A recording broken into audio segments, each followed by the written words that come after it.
اللهم صل وسلم وبارك على سيدنا محمد وعلى اله وصحبه وسلم. مساء الخير، مساء الهنا، مساء السعاده على اجمل واحلى متابعين ليا.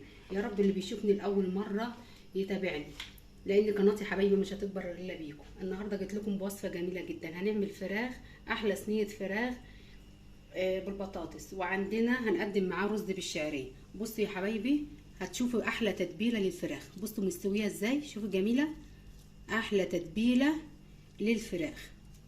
هتشوفوا التتبيله بتاع الفراخ والبطاطس. يلا يا حبايبي، نسمي الله ونصلي على رسول الله ونقول المقادير، وبعدها نبدا الخطوات. بسم الله الرحمن الرحيم. جبت فرخه وغسلاها غسله كويسه، مقطعاها بالسكينه، حطها في محلول الملح. المحلول الملح ده جميل جدا يا حبايبي، بيحوش اي ريحه من الفراخ وبيخليها زي الفل. معلقتين سكر على معلقتين ملح على ربع كوبايه من الخل، واحطها في ميه. وبعد ما عملتها كده شطفتها. معايا معلقه او معلقتين من الثوم المهروسين، والبهارات توابل كركم، 7 بهارات، توابل فراخ، بابريكا، ثوم، بصل بودر، فلفل اسمر، ومعلقه من الملح، وفلفل الوان، عايزه اي فلفل الوان عندك، وعندك بصل. والبطاطس مغسوله ونقعها في ميه. اول حاجه هنعملها، نجيب معلقتين من السمنه او 3 معالق من السمنه، هننزل عليهم الثوم ده، هننزل عليهم ب4 معالق من دبس الرمان، بيديها لون وطعم جميل. 4 معالق، 3 معالق.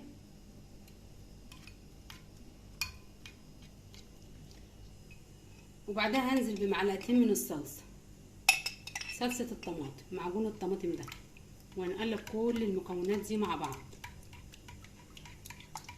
هتدي طعم ونكهه روعه للفراخ والبطاطس. خلاص كده جاهز التتبيله بتاع الفراخ، وهنحط برضه عليها للبطاطس. هنجيب الفراخ ننزل بنص، يعني نخلي حبه للبطاطس، ونقلب كل المكونات اللي احنا عملناها مع بعض دي في قلب الفراخ. بصوا، في قلب الفراخ، ندخلها في الفتحات اللي احنا عاملينها. بصوا، ندخل في قلب. ولو احسن نسيبها ساعتين تاخد من طعم التتبيله الجميله دي. نخليها كلها تاخد من طعم الخلطه اللي احنا عملناها دي. كده الفراخ جاهزه. نسيبها ساعتين، عايزه تسيبيها ساعتين تاخد من الطعم والريحه تاخد. وهنجيب صينيه ننزل عليها بالبصل والفلفل الالوان ده، وبعدها ننزل عليها بالبطاطس. كله ده هنقلبه مع بعض.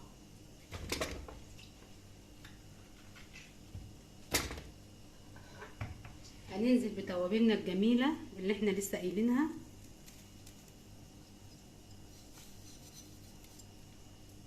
ونقلب البطاطس كل الخلطه مع التوابل الجميله دي.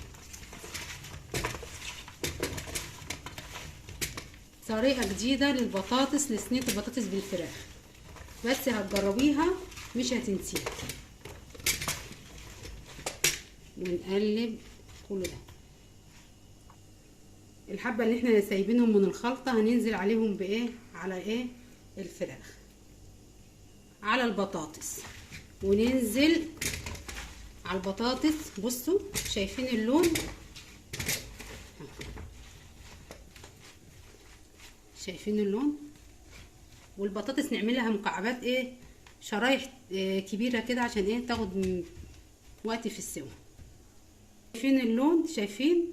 هيبقى الطعم احلى كمان. وبعدها ننزل نرص الفراخ الجميله اللي احنا حاطين عليها الخلطه الجميله دي. ننزل بقطع الفراخ ونحطها عليها.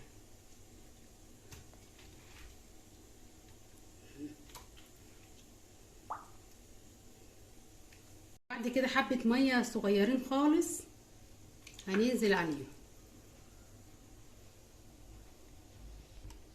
وبعدها جبنا ورق زبدة هنحطه عليها، وبعديها ورق الألمونيوم.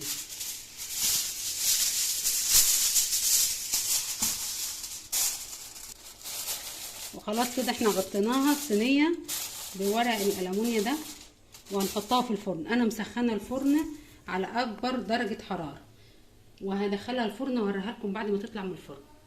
ونشوف الفراخ في الفرن يا حبايبي.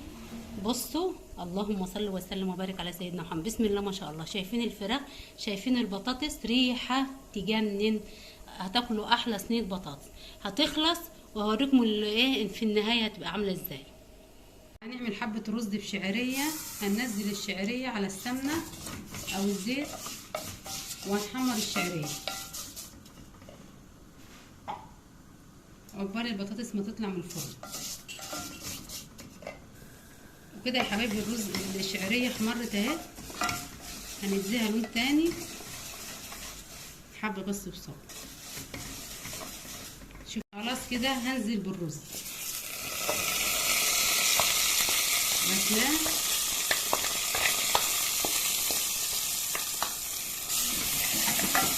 ونقلب الرز مع الشعريه،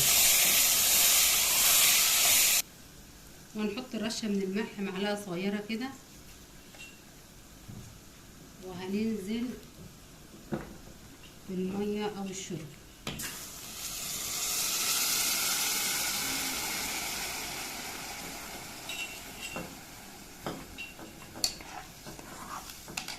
نخليه بعد الرز كده بعقله، ونسيبه يشرب ميته. بصي يا حبايبي البطاطس بسم الله ما شاء الله. شوفي اللون. بس احنا ناخد من الصوص ده وندهن بيه الفراخ وهي في الفرن كده، ندهن بيه الفراخ. ايه رايكم؟ بسم الله ما شاء الله. تستاهل لايك ولا لا؟ تستاهل اشتراك في القناه ولا لا؟ خلاص يا حبايبي طلعنا صينيه البطاطس بالفراخ. شايفين اللون؟ شايفين دبس الرمان والخلطه اللي احنا عملناها جميله جدا. شايفين الفراخ كلها طالعه لون واحد ازاي؟ روعه. جربيها مش هتنسيها ابدا من حلاوتها ولا طعمتها. قدمناها مع الرز ايه الابيض ابو شعريه. بصي يا حبايبي، والفراخ مستويه وجميله. احلى فراخ بالبطاطس، صينيه بطاطس والرز. ايه رايكم يا حبايبي؟ بسم الله ما شاء الله. احلى صينيه فراخ بالبطاطس. ولو يا حبايبي عجبكم الفيديو ما تنسوش الاشتراك في القناه وتفعيل الجرس ليوصل لكم كل جديد مني. اسيبكم في رعايه الله وحفظه.